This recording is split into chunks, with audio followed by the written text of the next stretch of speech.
is a cute mug. Thank you. I got them at Goodwill. Oh. They're handmade. Oh, these are adorable. I know. What an adorable little set. I know. Right. Wow. Cheers. Cheers. Our third podcast. Our third podcast, girl. What's going on? Third week. This tea is delicious. Oh, thank you. I love this. Thank you. Yeah. Megan was like, no coffee today, Lily. I was like, thank God I'm making tea. I'm glad that you did, because this is like one of a kind tea I've never had before. Exactly. I can't even tell you what's in it. There's so much. It's a concoction. Did you mix it? Wait. Yeah, I mixed all kinds of goodies. That's why it's delicious. What? Yeah. Wow, we need to have you sell tea. Like, this is the next thing you need to do after everything else you're doing. Make tea for people. That would be lovely. That honestly. would be, yeah. Yeah, I just got a massage. Oh, how was your massage? Incredible. Oh my gosh. To all the girls, to all the boys, to everyone out there, get a massage. Get a massage, everyone. Because self-care first, always, you know? Yeah. And I hadn't had a massage in probably like a professional one, probably like 2 years. And it was just kind of like calling to me. Like I was kind of like looking at massage therapists because I just wanted like, I was just like craving it. And then all of a sudden like my friend plants a massage therapist phone number like right in my lap. And it's like, oh, here you go. I'm like, great. Wow. Like, let's do it. So how long was your massage like for? an hour. That's not even bad. Yeah, I'm in my zen right now. Wow. My body feels so good. What an amazing So get a massage, take care of yourself, take an Epsom salt bath. Like, we're still in the midst of winter, you know? We gotta take care of ourselves. That's true. Exactly. We only have so much, there's only so much time until we're gonna be active and go. Exactly. Like, come summer, like, you're not gonna have time to take care of yourself anymore. We all know it. Like, summer, yeah. I always get so burnt out in the summer because I'm just go. You're a winter baby. I'm a winter baby. I love this time. I love getting massages. I love doing yoga. This is why taking baths. You're taking good care at of myself. I love this shit. This is your calling. And it's snowing outside. Like, it's beautiful. This is my favorite time of year. Happy winter. Happy winter. But Megan's a summer baby, so she's the opposite of me, of course. Yin and yang. Are we actually pretty opposite in terms of? Yeah. Well, we knew we were opposite in terms of personality, right. But are we opposite on the wheel of the year? I mean, I'm pretty close. You're August, I'm December, so probably like that's around June range. Yeah. I guess it's not quite halfway. But still, like, but you were born in the summer, or I was born in the winter. Yeah, opposite seasons. Yeah. Close enough. Yeah. Yeah, and that kind of brings us into what we're talking about today, because Megan is a millennial. Hi. I'm a millennial. You just made it into millennial though, right? Like you just made it. Not really. No, I can't even say that. I'm pretty well. There's a lot of different age ranges, but I'm pretty sure. And they're like changing it too. I think a little. Like I feel like they're at. I don't know. I don't keep up. 96 is the cutoff, and I was 95. Oh, okay. And yeah, I'm pretty in millennial state. I can't even argue with it. And no shame. I love it. It's great. I love millennials. I hang out with millennials all the time. I hang out with more millennials than Gen Z, truly. And I'm a Gen Z. I don't know if we said that, but... Yeah. So I'm 20. I'm 28. Yeah. And honestly, like, we were talking about this, like, us being in two different generations really, like, makes us work really well together. And I also feel like it's going to be really beneficial with our yoga business because even though I just said, like, I hang out with more millennials than Gen Z, like, I still know my generation and you know yours. So, like, those are two different generations that we're going to be able to touch. Absolutely. Which is really beautiful. Yeah, they're so special. I love Gen Z. are Oh. just so special to me. Megan? But what I meant, they've been Megan's great. been picking up on some Gen Z language. Megan's been out here like, fact. Facts. Megan sent me a text yesterday. I didn't even tell you this, but I laughed at this text because you said, true that. True that. I was like, thought that was you've been didn't- hanging out with too many Gen Z, Megan. I can't even argue with it. I'm probably blushing right now. If you're on the video version, you get to see this because this is embarrassing. I'm so sorry. No, in a I'm good so way. sorry. In a Okay. good way. It's like, it's embarrassing for me to be saying all of these. Like, Yeah. I really want to be a Gen Z in a weird way. It's just, I love it. It's the Yeah. best. Like, I work with them. I don't Mhm. really want to be one. I do love being a millennial, but Yeah. the millennials out there, we all are just trying to survive Right. this apocalypse in a weird way. It feels like an apocalypse because Yeah. the economy, none of us can really get very far with our financial circumstance. Well, there are a few, but in a lot of ways, a lot of them are postponing having kids and having all Yeah. that because they Yeah. don't want to put themselves in financial risk. Yeah. So we're just kind of in your field in a weird way. Absolutely, and I think we've talked about this before. Like, I feel like Gen Z gets to be really like loud and out there about who we are and what we think and like our politics and stuff and like our rights. Like Gen Z is allowed to be really loud and vibrant about that, and I feel like the millennials, like, they agree. Like, they're all for us. Like, they're like, yeah, fucking go for it. Yeah. But they just didn't get that opportunity to be as loud and out there as we do because you guys were raised by a different generation as well, I feel like. So, Back in the day, back in my day when I had like, being a rebel and stuff, like, you Yeah. couldn't do that. You couldn't just be like, well, I believe this, and I'm running with it, you know? we didn't have Yeah. TikTok, we didn't have any Exactly. of that. We had nothing to, we thought that this Exactly. was about as good as, well, we had I liked my childhood a lot because we did have a lot more time in nature, I feel like, compared to Yeah. Gen Z had, just because you had a lot more technology exposure. But at the same time, if you were able to combat the rise of technology in a very vast period of time, then you're able to sustain a healthy boundary with it. Right, Whereas of course. I feel like a lot of us, millennials at least, Oh, this is interesting. I know. Millennials, This is I an feel like, point from you. I haven't heard this. I feel Continue. like millennials don't have a very good, this is controversial, but I don't feel like we have a very good boundary with technology because we didn't grow up with it very much. And that's why, sorry to interrupt, but that's why I feel like you're seeing a lot of these millennial parents just handing their kids iPads too. Yeah. You know? Continuing to be controversial, but these parents are just like putting an iPad in front of their 3-year-old to give them like instant gratification. Which is all, and that's not a shame in any way. That's just because we really didn't know what to do. We were exposed to it. I feel like I got a cell phone in 7th grade, but it was a Razr. It was a flip phone. Yeah. And it was blue. It was my favorite color, but Beautiful. it was one of those phones that you had to like use the like number pad to Right. text. Right.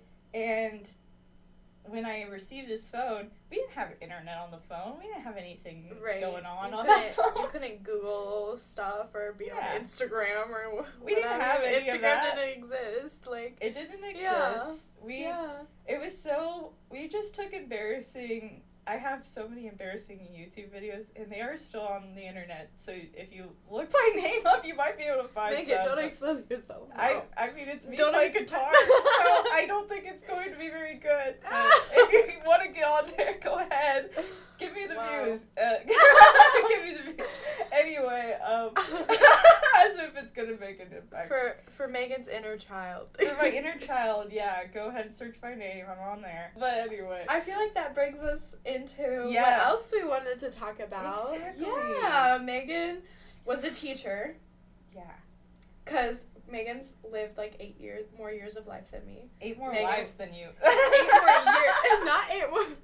Maybe. No. 8 more years of life than me. It's just 8 more careers. Yeah. That's really all it was. Not 8 more lives. But 8's Megan's favorite number, so I guess that's a good thing, right? Oh. Right? I didn't connect the two. We didn't think about that, but you're 8 years older than me, and that's your favorite number. I was born on 8/8, so that works out. Magic. That checks.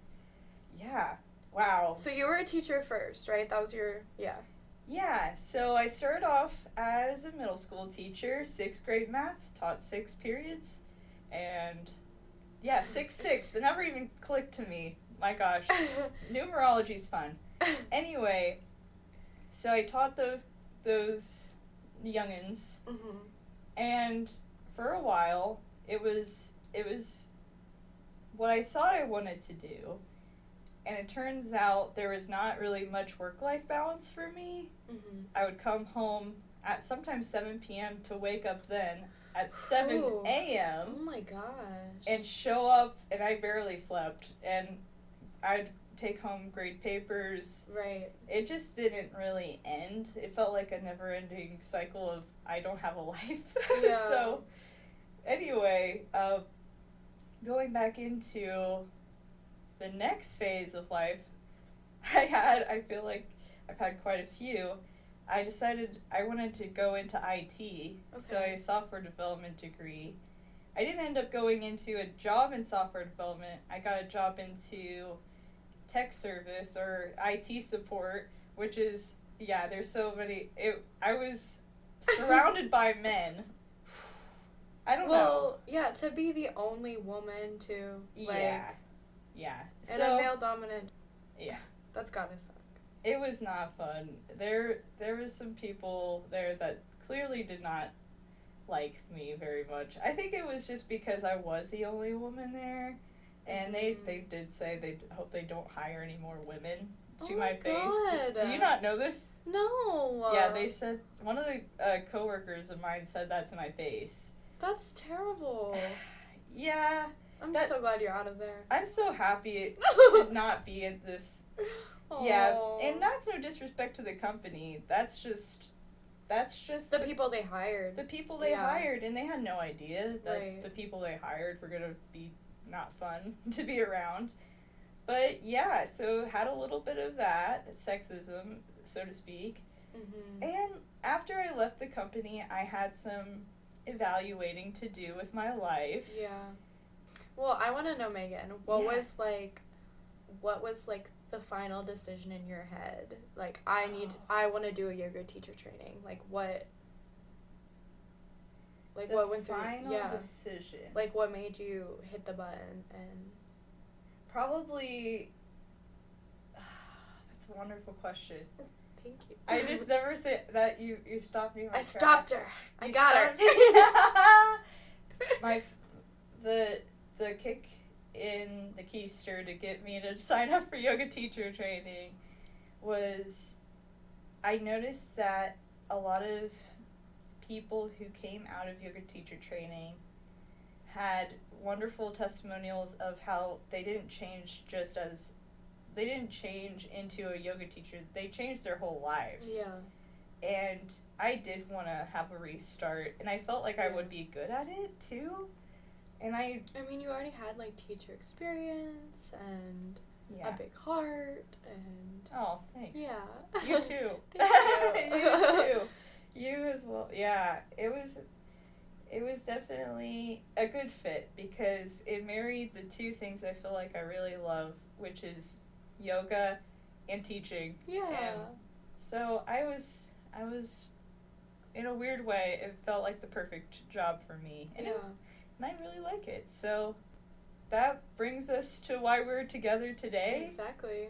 You're here with me. You want to go ahead and talk a little bit about what initiated yoga teacher training for you, Lily? Yeah. So I I'm only 20, right? So a lot of people my age are in college right now. All my friends are in college right now, and I'm not living that college experience. And oh my gosh, when I decided to tell people that I didn't want to go to college, so many people were telling me, like, oh, like, you need the experience. You need that experience of college. And, like, I would tell them I don't want to go because I wasn't sure what I wanted to do. I really couldn't fathom something that I really wanted to do that was worth, like, $60,000 worth of education, you know? Yeah. Like, nothing really sat with me so deeply that I thought it would be worth it. And, you know, I have friends who go to college. I saw the experience. I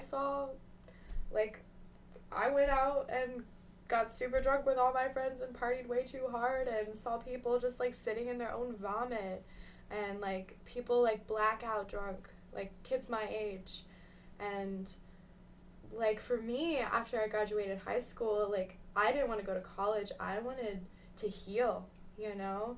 I kind of, you know, became an adult, moved out of my house, all the things, and I was just kind of like, well, you know, what the fuck was that childhood? Like, I want to heal from that before I continue anything else in my life. Like, I did not want to continue an education, pursue, like, a career, pursue a relationship without really, like, healing and working on myself first.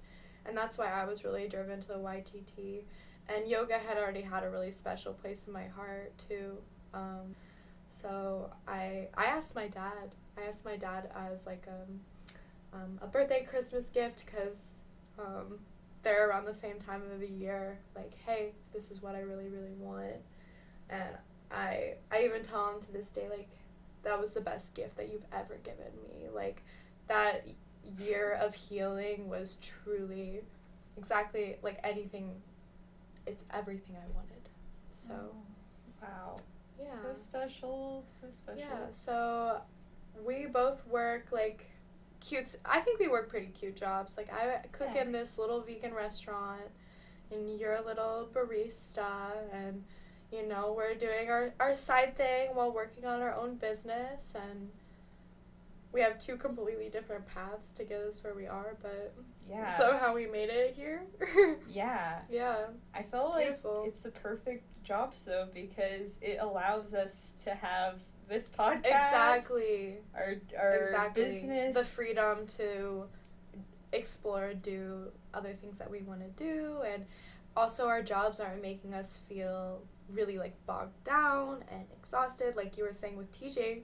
Girl, you could not have started a yoga business while being a teacher. No way. No, and I mean, maybe we are not in the most, you know, financially steady place, because we're not working these super high-end jobs, office jobs that make us a lot of money, but, like, truly, I want to put my mental health first. Like, if I make a little bit less money and I get to sit on a couch and talk to Megan, like, shit, it's a good life. It's a good life, you know? So cute. Thank you. That's adorable. Like, it's a good life, you know? This is a beautiful life. Yeah. It's truly, they try to sell the American dream out there. Right. And I feel like that American dream it in some ways comes off as beautiful, but ultimately, you can have your own version of your dream. Absolutely, yeah.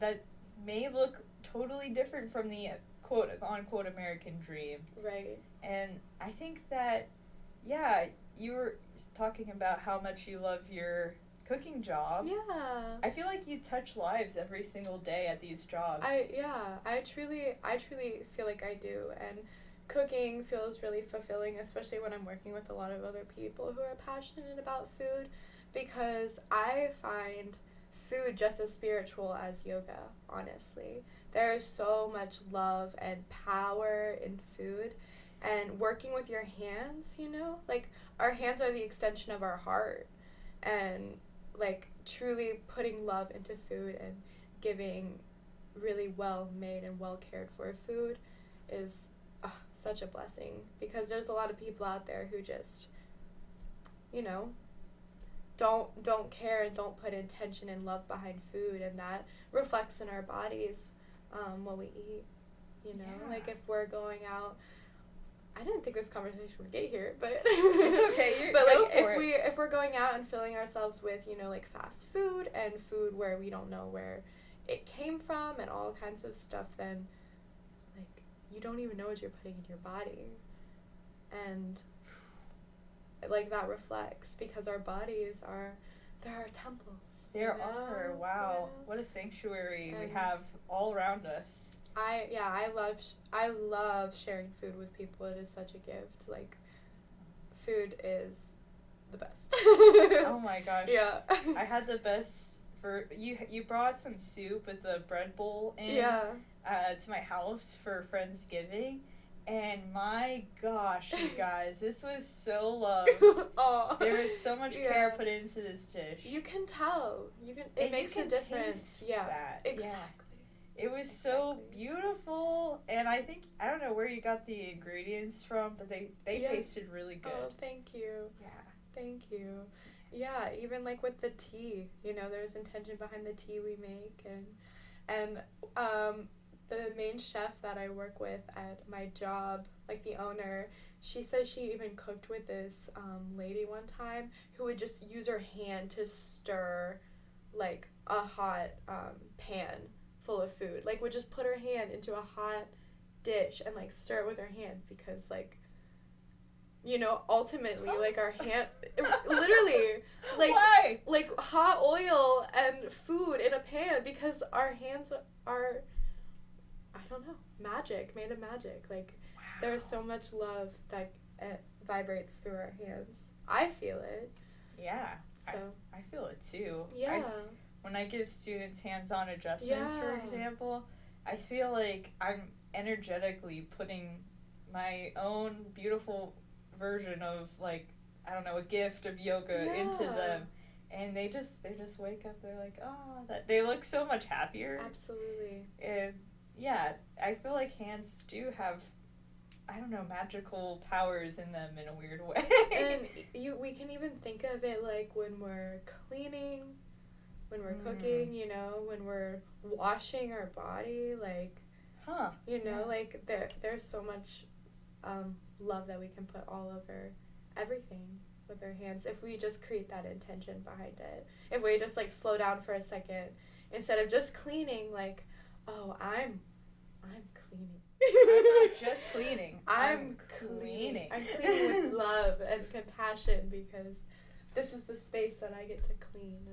Do you ever touch your third eye with your finger and just, I know this is strange, but this is how I find answers. Okay. And it's through my hands. Like, the hands have, and I don't know, I connect really well with my hands in that sense, where when I put my finger on my third eye, it triggers that chakra, that third eye chakra, and it says, okay, this is where your intuition lies. So let's go ahead and figure out, okay, what's the best solution? And I always find the best solution from it. Yeah. It's a bit weird, but it's beautiful. I like the woo-woo stuff a little bit, though, so it's okay. It's all good. Yeah, during my massage, this lady, like, puts her thumbs on my third eye and just, like, puts so much pressure on it. It felt so amazing. Like, rubbed my eyebrows. Oh, wow. It was amazing. You probably really were using it, too. Like, yeah. You've been using it a little much, probably. Yeah. So it's good to relieve that. For sure. Wow. Yeah, it was incredible. And she, coming back to my massage, I guess, she had, like, these stones that she kept in, like, this warmer. And then at the end of the massage, she pulls out these, like, stones and takes them down my spine, like, What? That's insane. Go get yourself a massage. I need to go to this lady. I'll give you her number, Megan. Come on, I'm going. Everybody go to her. I don't know what her name is yet. Her name's Amanda. Follow she's her great. on Instagram. She's great. Yeah. Go to her. Support small businesses. I don't even know if she has an Instagram, but she may not. But you follow her anyways. So. It was exactly what I need. So. Wow. Okay. Cool. Yeah. If you haven't got a massage in a while, get one. I'm a full supporter, and it's worth it. Yes. Yeah. It's worth it to take care of ourselves. Oh my gosh, we get so neglected otherwise. Can I tell you something crazy? Please. This is totally in regards to hands. Yes. So back to the hands. I know this is like we're jumping ship, but not really, because this massage lady used her hands to heal me, you know? That's an extension of her heart. Oh, true. That's what I was thinking the whole time she was massaging me, like wow. Like, imagine how powerful it would be to, like, massage someone else and just, like, pour your love into someone. Like you were talking about with hands-on adjustments. Like, that's her job, to just, like, make people feel beautiful and pour her love into them. That's great. What a beautiful life. What a beautiful life. Yeah. But back to the hands for Megan. So when I touch tarot cards, I think I'm clairaudient in the sense of we have a business that's called Clairvoyance Yoga, if you haven't heard of it. But anyway, back to the show. So anyway, I think I'm clairaudient, and when I touch the cards, I hear words that describe what I'm supposed to pull from this card. So, like, for example, if I pull the moon card, I might touch the card and it might tell me door or something, and I piece together these little words and the meanings of each card to gain a perspective of what the reading is about, or it's supposed to be about. So anyway. Yeah, Megan's even done this for me before. Like, we've done tarot readings before when we were in chaos. When we were in chaos and didn't know what to do. And I remember I don't even know what word it was, but you said a word and I was just like, oh shit. I think it was like the 7 of whatever. Anyway. Yeah. And I think I said like dog or something, and it was like totally. I think it was dog, but it made sense for the situation. It made complete sense. It was valid. It was so like crazy. Anyway, we won't go into that. Anyway, you don't need to go into the depths. Sometimes we did not have this as planned. Yeah, sometimes I feel like we practice out a little bit what we're gonna say, and we kind of didn't have time to do that today. We were kind of just like, let's just talk. So this is like, I guess, more as a little unfiltered or a little more raw, I guess. Let us know if you like the raw version. Should we not practice? Well, we don't like script it out, but we're like, well, what should we talk about? Should we just pick one? This is how I think we should do it, maybe. Okay. And let us know if this is how you think we should do it. I think we should pick one topic. Yeah. And then we divert to whatever it lands. Right. And that's what we did today. That's what we did today. Yeah, and that was beautiful. It really worked out.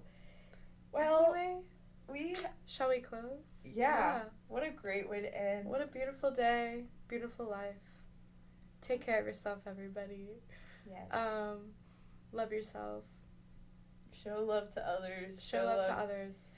I had this one yoga teacher who said, if you feel loved, your job is to love others. And if you are feeling empowered, your job is to empower others. And wow.